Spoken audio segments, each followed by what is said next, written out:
So Nintendo is seemingly going to war against emulation in a big way as of late online. Yes, this is coming to us at an interesting time ahead of their Switch 2 reveal and potential launch, as we are expecting that console to come out early 2025. And there are moments in Nintendo's history where they become very active on their legal front, where you see these cease and desists and various lawsuit stories popping up online. And then there are moments in their history where we really don't see much of that at all, and it seems like Nintendo's kind of cool with most of the fan community projects and different things that are going on online. I guess the Nintendo Ninja's reputation always has them somewhat lurking in the background, but you get the idea. Sometimes we see them become very active with these type of situations, other times not so much. And you might remember earlier in the year, back in March, there was this big story that hit the internet that Nintendo had come to a mutual agreement, quote unquote, with the creator of an emulator known as Yuzu that did run Nintendo Switch games on PCs via emulation, and the people directly involved with development and sourcing Yuzu were going to pay Nintendo a whopping $2.4 million,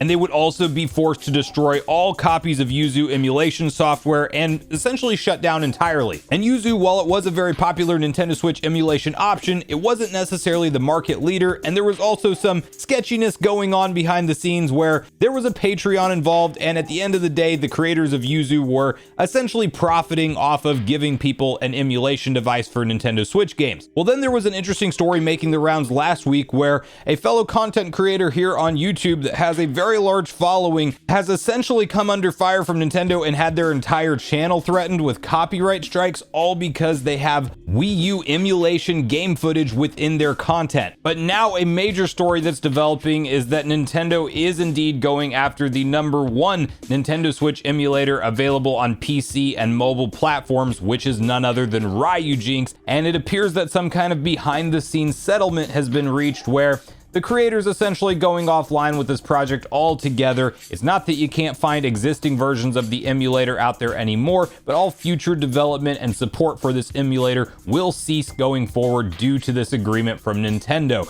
This is very interesting timing as mentioned, but Nintendo is doing everything within their power to essentially stop the spread of Nintendo emulation, specifically with the Switch being their biggest focus as they lead into the console launch for Switch 2. But I think also even consoles in the past, Nintendo is just really laying down the hammer with anything that could be tied into pirating their games and sharing that online. As you can first see the following My Nintendo News article, which outlines the following: Switch emulator Ryujinx reportedly shut down by Nintendo. Following a series of pre-release leaks for The Legend of Zelda Echoes of Wisdom coming from emulator users, Nintendo has reportedly contacted the lead developer of Switch emulator Ryujinx and has had the project shut down. As of this writing, the Ryujinx website main page remains unaltered, but the download page has had links and resources removed. While no official announcement has been made on behalf of the Ryujinx team, messages in the emulator's Discord server have now acted as the source of this news, with the ex-user Oatmeal Dome sharing a screenshot from the now locked server below. Oatmeal Dome's post reads as follows: Ryujinx, a Nintendo Switch emulator, has ceased development. The lead developer was pressured by Nintendo of America into shutting down the project. All downloads and the GitHub repositories have been removed. And they have included a screenshot from one of the leaders within this Discord that reads: yesterday, GDK Chan was contacted by Nintendo and offered an agreement to stop working on the project, remove the organization and all related assets he's in control of. While awaiting confirmation on whether he would take this agreement, the organization has been removed, so I think it's safe to say what the outcome is. Rather than leave you with only panic and speculation, I decided to write this short message to give some closure. These words are my own. I don't want to speak for anyone else here, so just remember that while reading. Thank you to everyone who has contributed code, documentation, or issues reports to the project. Thank you all for following us throughout the development. I was able to learn a lot of really neat things about games I love, enjoy them with renewed qualities and in unique circumstances,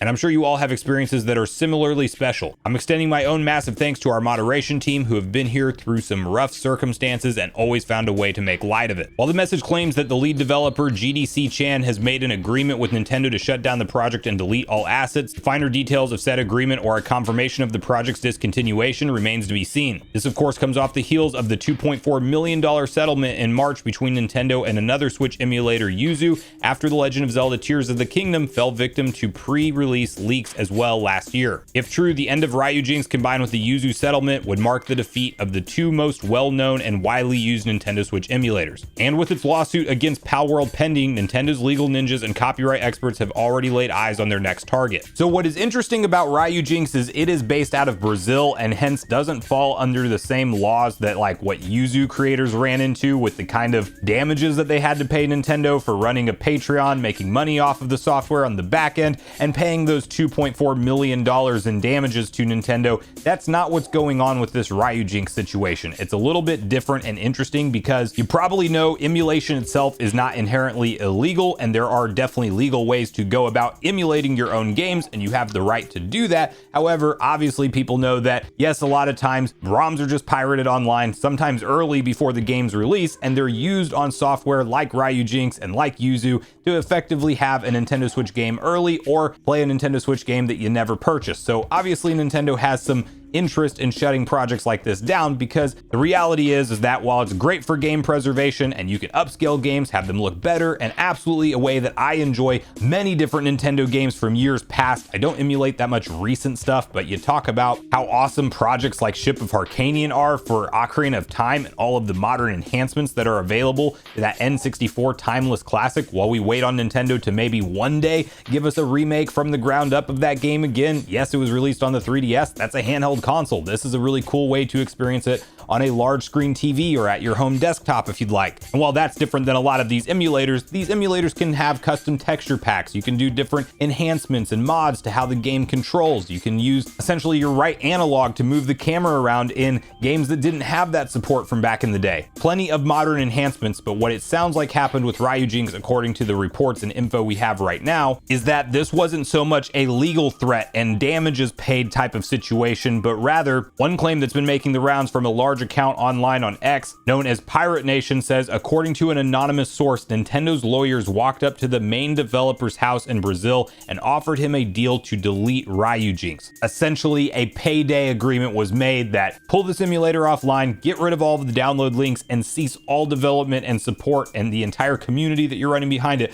Pull the rug on all of that stuff, don't update it anymore, and we're going to give you this large lump sum one-time payday. That's likely what happened here, and I wouldn't blame the developer for taking that. If you created a fantastic application and then Nintendo shows up to your door knocking and says, hey, we can go down like the hard legal path where we have to figure out exactly how we can continue to pester you about this with you residing in Brazil and getting our lawyers involved, and we're a multi-billion-dollar company and you know that, and we can figure out a way for our lawyers to be able to prosecute you, or let's keep this simple, you pull your emulator off offline, you pull all your support from it, and we're going to give you this one-time check, and you're going to sign this paper and never talk about the exact specifics of what went down here. That's probably the long and short of what happened with this individual, and it does appear that the two biggest emulators for Nintendo Switch are now taken out ahead of Nintendo gearing up for their next-gen console, and with all of the rumors and reports and really credible sources suggesting that yes, backwards compatibility will indeed be intact and a feature in the Nintendo Switch 2 at launch, it's no surprise that Nintendo's taking some additional measures around the reveal and launch time of their next-gen hardware towards an easy way to continue to get their Nintendo Switch 1 games to run on PCs and mobile devices, essentially completely circumventing you from having to purchase your Nintendo Switch games. And you have to remember, even though we're going to transition to the next-gen hardware,